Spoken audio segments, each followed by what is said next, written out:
Former U.S. Ambassador to the Bahamas, Nicole Avant, is sharing the story of her extraordinary family and her healing journey after tragedy. Avant, who is married to Netflix co-CEO, that's Ted Sarandos, is a daughter of philanthropist Jacqueline Avant, who was killed during a burglary in 2021 at the age of 81 in her home, and entertainment mogul Clarence Avant, who died this year at 92. Nicole's new book is called Think You'll Be Happy, Moving Through Grief with Grit, Grace, and Gratitude. It's out today. We spoke with her at her Los Angeles home. This book is about legacy. It's about love. It's about life. The life and legacy that Nicole Avant writes about in her new memoir begins with her parents, Clarence and Jacqueline. How do you describe your parents together? Because from the outside looking in, they appeared to be so different. Yes. Clarence was... Oh, he's Archie Bunker. Okay. And Jackie is Cleopatra. And they got together and made magic. They met in the early 1960s while Jacqueline was modeling in the Ebony Fashion Fair. He'd always have a car pick me up. And I thought, who is this guy? Clarence Avant was nicknamed the Black Godfather because of his influence in American culture, from music to politics and beyond. I'd like for you to welcome him warmly, Soul Train Gang, Mr. Clarence Avant. What was your childhood like? Who would come to your house? It could be Andrew Young one day, and it could be Harry Belafonte. Well, Quincy Jones is your godfather. Let's start with that. Yeah, let's start Yes. with Quincy. I mean, there were times where I came home from college unannounced, and I'd walk in, I'm like, is that Whitney Houston? Yes. Oh, yes, she just came over. She's talking to your father, and L.A. Reid's here, and I think they're going to do an, oh, okay. Muhammad Ali was there quite a bit, in Sydney, you know, Portier. But everybody had the one common theme of, we're pushing society forward in the right way. And Jacqueline, she was always there, right beside him, focused on philanthropy and supporting the arts. The couple raised 2 children and had been married more than 50 years when their world suddenly changed in December 2021. Philanthropist Jacqueline Avant was shot and killed today during a Beverly Hills home invasion. Nicole revealed that her father was by her mother's side before the ambulance arrived. He saw her laying there. He did? He I did. didn't know that. Yes. Okay. Yeah. And he said she was breathing very heavy. He goes, but she was breathing. He sat with her. He sat behind her. He said, I was rubbing her hair. So he got to have a moment with her. Yeah. As soon as Nicole got a call that her mother had been shot, she raced to the hospital. Where was Clarence at this point? So he was in the hospital. He was in the waiting room. So when you got there, he was there? He was there. Yeah. And Did he even know what happened? No, he was very quiet. His head was down. I thought, oh God. I said, Daddy, are you okay? And he said, Jackie's in surgery. Jackie's in surgery. And then he held my hand and goes, she'll be okay. But Jacqueline did not make it. Nicole's brother Alex was at the hospital that night too. And I remember Alex screaming, and my father was sitting here and he fell onto me. And Ted said I just sat up straight, completely, like just shot up like an arrow.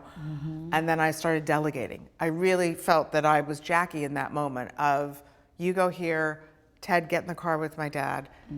You know, Alex's girlfriend, take him home. And I said, Dad, you're coming home with me. That night, yeah.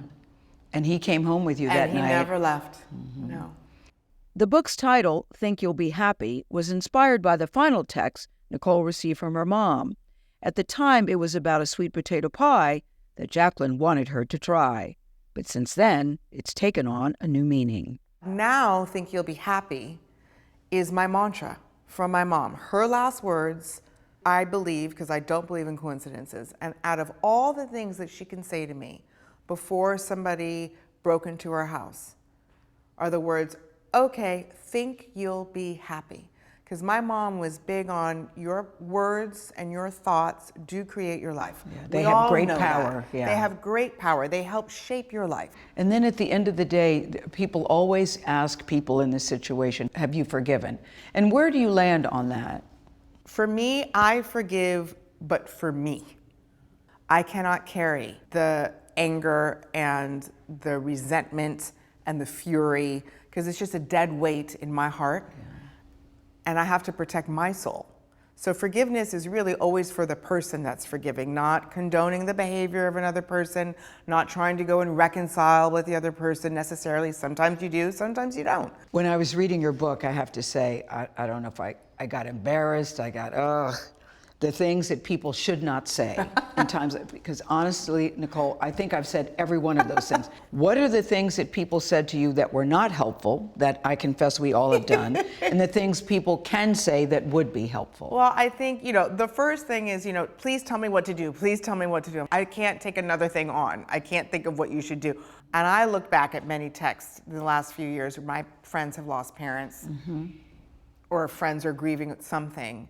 And I either made it about myself, or how do we make it about ourselves? When this happened to me, yes. I've done that plenty of times. I've learned it's the more simple, the better. And I love you is a healing balm. I look too, when you started this book, your father was alive. I look at the last 2 years of your life, Nicole. You've lost both your parents in the last 2 years. How are you dealing with his loss as well?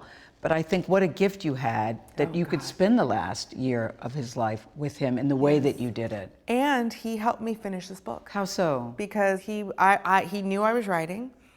And then after my mom passed, he would see me he said, what are you doing today? I'm like, oh, I have this call, that call. What about that book?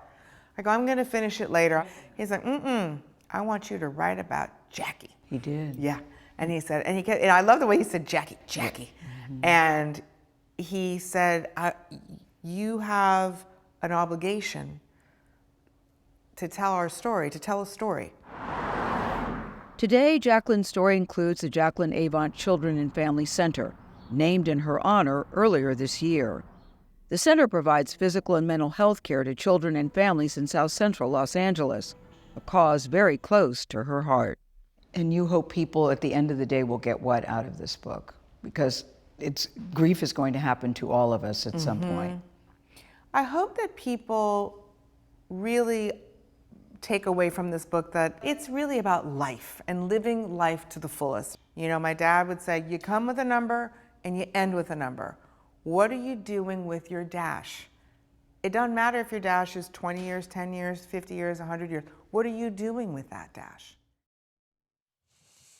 Love the sentiment of that. We should mention that the suspect in Jacqueline Avant's murder case was arrested, pleaded guilty. He's now serving a life sentence. Nicole never mentions his name, and we won't hear today. But I was so touched by how she represents her parents, because you can see by her life they really were royalty in that community. And Jacqueline Avant's murder, just even saying murder and Jackie's name in the same sentence is hard for me to say.